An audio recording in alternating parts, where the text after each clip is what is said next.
Сәлеметсіңдер ме балалар? Бүгінгі біздің тақырып судың пайдасы. Тема нашего урока – польза воды. Раздел «Су тіршілік көзі». Мы с вами сегодня начинаем новый раздел. Жаңа сөздер. Көмектес, помоги. Көмектесші, помоги, пожалуйста. Шөл, жажда. Шөлдеді, хочет пить. Су, вода. Суар, полей. Суару, поливать. Балалар, жаңа сөздерді сөздік дәптерлеріңе жазып алыңдар. Есте сақтаңдар. Қайталайық. Повторим. Көмектес, көмектесші, шөл, шөлдеді, су, суар, суару. Есте сақта. Ребята, посмотрите внимательно и послушайте, тыңдаңдар. Мен бақша суардым. Я полил сад. Сен бақша суардың. Ты полил сад. Сіз бақша суардыңыз. Вы полили сад. Ол бақша суарды. Он полил сад.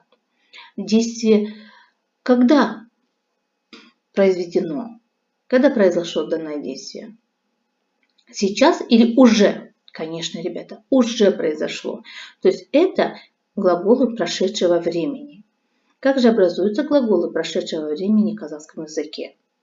Конечно же, это суффиксы д, т, которые непосредственно прибавляются к корню глагола, и после них прибавляются личные окончания первого лица м, второго лица м, уважительной формы второго лица мз, и в третьем лице нулевое окончание. То есть в третьем лице нет окончания.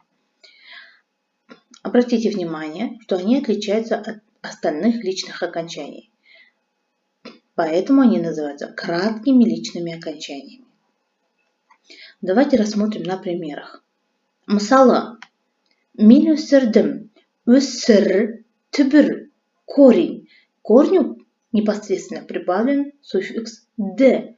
Өсірдім. Я, окончание указывает на первое лицо. Я полил. Өсірдің, ты полил. Өсірдіңіз, вы полили. Өсірді, он полил. Следующее. Посмотрите, ребята, если в данном случае мы употребили суффикс «д», в первом случае суффикс «д», то в третьем случае в слове «көмектес» мы употребляем суффикс «т». Почему? Давайте сделаем вывод. Слово «көмектес», «помоги» заканчивается на глухую согласную. По закону сингармонизма, по правилам казахского языка, если слово заканчивается на глухую согласную, то к нему прибавляются суффиксы или окончания с глухой согласной. Вот это правило в данном случае употреблено. Көмектес тім. В остальных других случаях, в данном случае, в прошедшем времени, прибавляются суффиксы д или д. Пусть это слово заканчивается на сонорную, пусть это слово заканчивается на гласную, прибавляется суффикс д. Только глухие согласные, если слово заканчивается на глухую согласную, прибавляются суффиксы т и личные окончания. Жақсы балалар, ережені жаттап аламыз, дәптерлерімізге жазып аламыз. Оқылым, айтылым. Балалар, тыңдаймыз, слушаем, оқимыз, читаем. Адам бақша өсірді.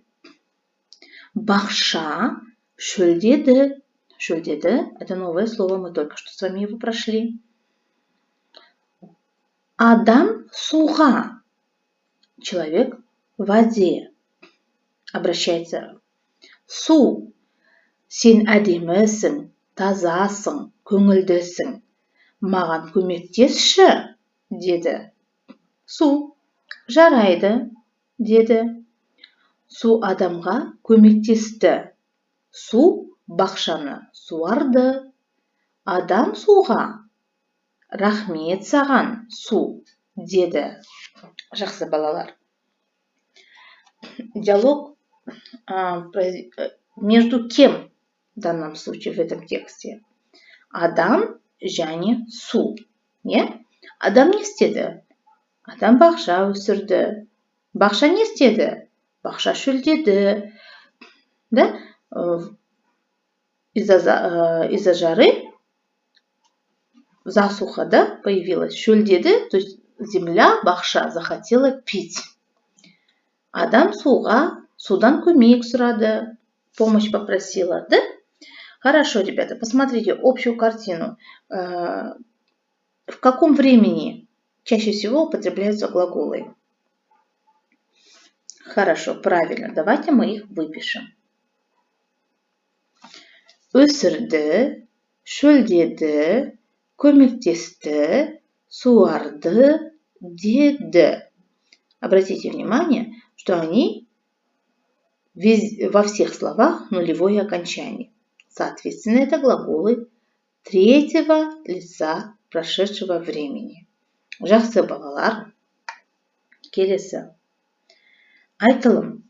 5-ші тапсырма 68-69 бет. Сөйлемдегі сөздерді ретімен қой. Поставь по порядку относительно текста данное предложение.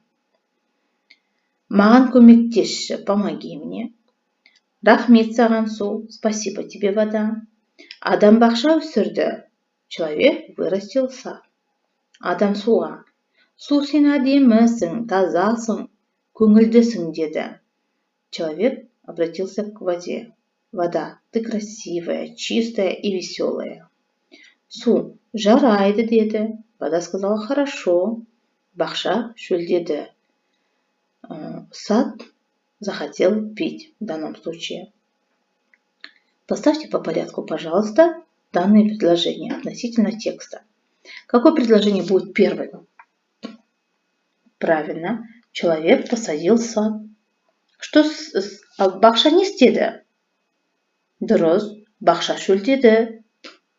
Адам не істеді? Адам суға, су, сен әдемісің, тазасың, көңілдісің деді. Тағы не сұрады? Что он еще спросил? Маған көмектесші деді. Помоги, мне сказал. Су қайтты. Не істеді су? Су жарайды деді. Яғни, адам сосын рахмет саған су деп жауап берді. Спасибо тебе, вода. За помощь. Ребята, что такое помощь? Көмек, да? Жақсы балалар. Енді, адам не өсірді? Что он вырастил?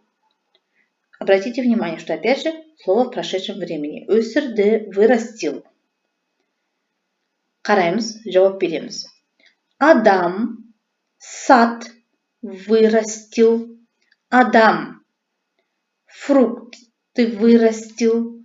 Адам ягоды вырастил. Адам овощи вырастил. Ребята, эти слова вы знаете, так что правильно их назовите на казахском языке. Жақсы балалар. Үй жұмысы. Жазылым, письменная работа, 6-шы тапсырма. Жақшаны ашып, скобки раскройте. Дұрыс сөзді таңдап алыңдар. Выберите правильный вариант слова.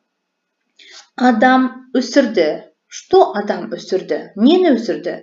Гүл или бақша? Выбираем. Бақша не істеді? Айтты, шөлдеді. Выберите правильное слово. Су бақшаны көрді, суарды.